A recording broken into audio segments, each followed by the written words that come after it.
Hey guys, welcome back to Gyan Varsha. आज हम लोग डिस्कस करेंगे क्विज। तो क्विज स्टार्ट करने से पहले हम कुछ रूल्स जान लेते हैं, क्योंकि कुछ लोग न्यू ऐड हो गए हैं क्विज में। हर क्वेश्चन 1 मार्क का है और टोटल 10 क्वेश्चन हैं आपके क्विज में। आपको अपना स्कोर कैलकुलेट करना है और मुझे कमेंट बॉक्स में मेंशन करना है कि आपका क्या स्कोर रहा। और ये जो मटेरियल है, जो ये मैं पीडीएफ है, ये मैं आपको टेलीग्राम चैनल पर, ज्ञान वर्षा टेलीग्राम चैनल है हमारा, उस पर मैं अपलोड कर दूंगी, तो आपको वहां से मिल जाएगी। तो चलिए आपका क्विज स्टार्ट करते हैं। तो first question, this question asked in DBT 2019।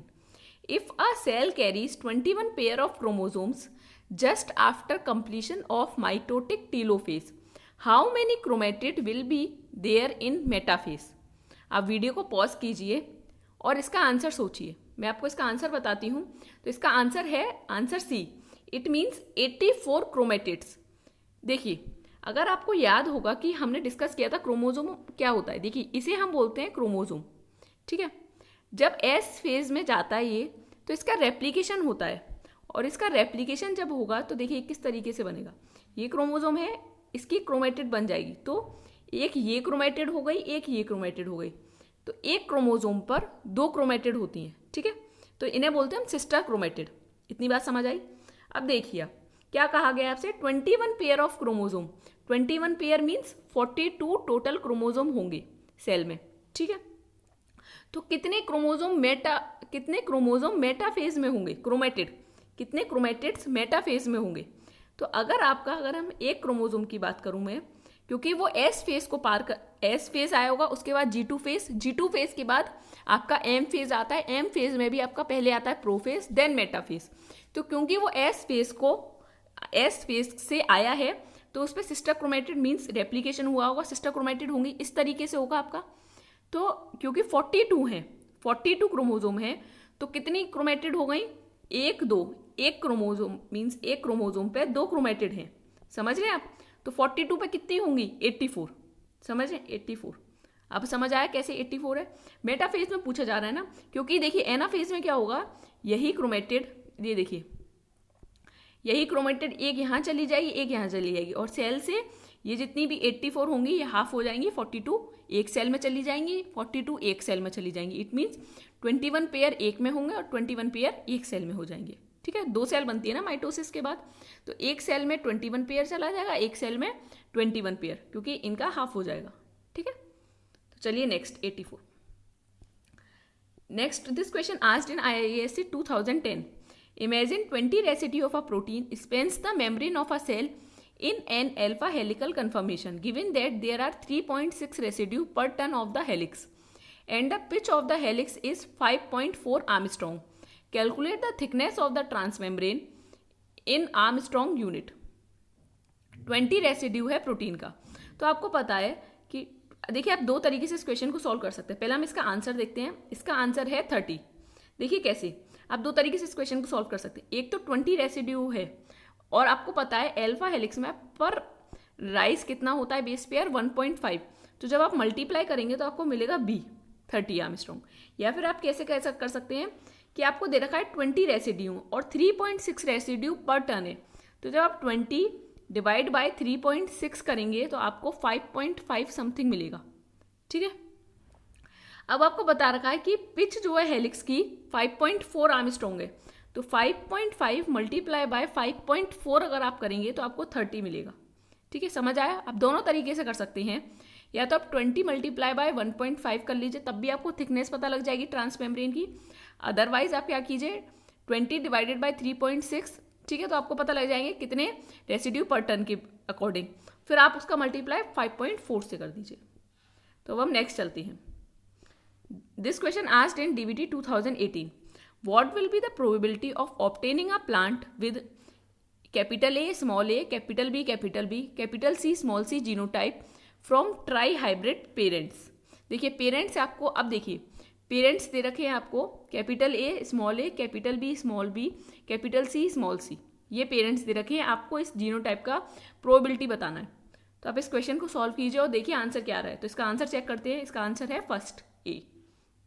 देखिए कैसे, आपको ये ट्राई हाइब्रिड पेरेंट्स दे रखे हैं। आप जब इनकी सेल्फिंग कराएंगे तो आप क्या देखेंगे, देखिए हमने ये चीज़ हम अपने इवन प्रोबेबिलिटी जेनेटिक्स वाली वीडियो में देख चुके हैं कि हम इसे कैसे सॉल्व करते हैं, क्योंकि ये क्या है आपका, ये आपका हेट्रोजाइगस है।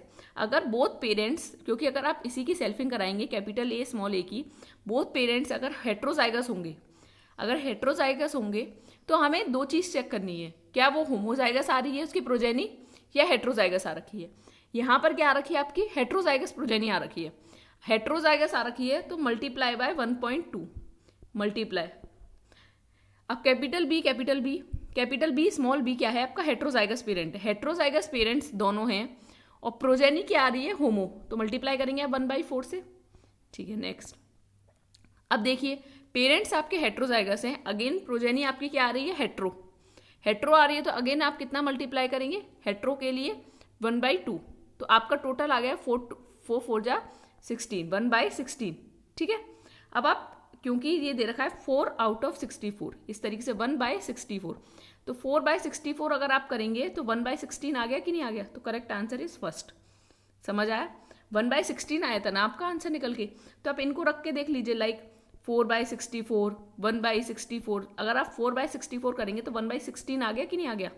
1/64 तो कुछ डिवाइड हो नहीं सकता, 8/64 1/8 आएगा, तो करेक्ट आंसर क्या होगा, फर्स्ट। ठीक है, बस थोड़ा सा घुमाया गया है आपको। अब हम नेक्स्ट चलते हैं। डीबीटी 2016 में एक क्वेश्चन पूछा गया है, what is glycosuria, low amount of sugar in urine, low amount of fat in urine, average amount of carbohydrate in urine, high amount of sugar in urine. आपको पता है ग्लाइकोज यूरिया क्या होता है, तो चलिए इसका आंसर देखते हैं। Answer is D, high amount of sugar in urine, that is glycosuria. चलिए नेक्स्ट क्वेश्चन की तरफ चलते हैं। This question asked in DBT 2015, acetylcholine is released by exocytosis of synaptic vesicles. This release is triggered by sodium ion, calcium ion, potassium ion और chloride ion। तो चलिए इसका answer check करते हैं। इसका आंसर है बी, कैल्शियम आयन। ठीक है,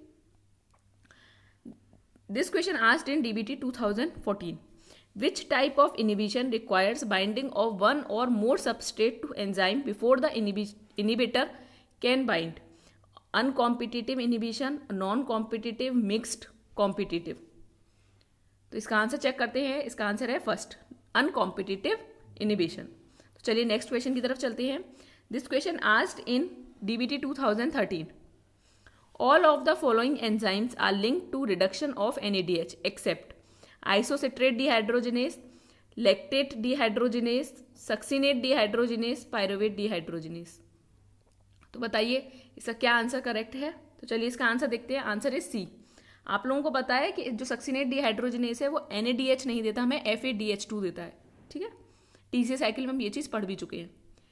चलिए next question. This question asked in DBT 2011, which one of the following amino acid interrupts alpha helix and also disrupt beta sheets? Phenylalanine, cysteine, histidine, proline. I hope आप लोगों को इसका answer आता होगा, बहुत फेमस है proline. ठीक है, जिसने आपकी जिंदगी में कलेश मचा रखी है। Next question, this question asked in DBT 2010, the number of phenotypes in the F2 of the dihybrid will be 2, 3, 4, 8। I hope आपको इसका आंसर आता होगा, ये बहुत ईजी है। इसका आंसर है सी, 4। कैसे है 4 आपको पता है ना, क्योंकि आपको पता है, लाइक अगर आपको याद हो राउंड और हमने येलो राउंड का क्रॉस कराया था जब ग्रीन और रिंकल्ड से, तो क्या आया था, आपके 4 तरीके के आपके फिनोटाइप दिखे थे ना, yellow round, yellow wrinkled, green round, green wrinkled, तो 4 टाइप के फिनोटाइप दिखे थे ना आपको। तो चलिए next. Bone cell is made by cells called fibroblast, osteoblast, chondrocytes, epithelial cells. This question asked in IIT JEM 2013। तो आई होप आप लोगों को इसका आंसर आता होगा। आंसर इज बी, ऑस्टियोब्लास्ट, जिससे bone cells is made by cells, bone is made by cells, जिन्हें हम बोलते हैं ऑस्टियोब्लास्ट। आई होप ये क्विज आप लोगों के लिए बहुत इजी रहा होगा और बहुत इजी क्विज था, इसमें कुछ ऐसा टफ भी नहीं था। अगर आपको कोई डाउट हो तो आप मुझे ज्ञानवर्षा query@gmail.com पे मेल करके पूछ सकते हैं। मैंने टेलीग्राम पे भी डिस्कशन ग्रुप बना दिया, तो आप वहाँ पर भी कोई डाउट मुझसे पूछ सकते हैं। ये जो मटेरियल है मैं ज्ञानवर्षा टेलीग्राम चैनल पर अपलोड कर दूंगी, और आप अपना स्कोर मुझे कमेंट बॉक्स में ज़रूर बताइएगा। अगर आपको ये वीडियो पसंद आई है तो आप इसे लाइक करिएगा और हमारे चैनल को सब्सक्राइब कीजिएगा। Thank you.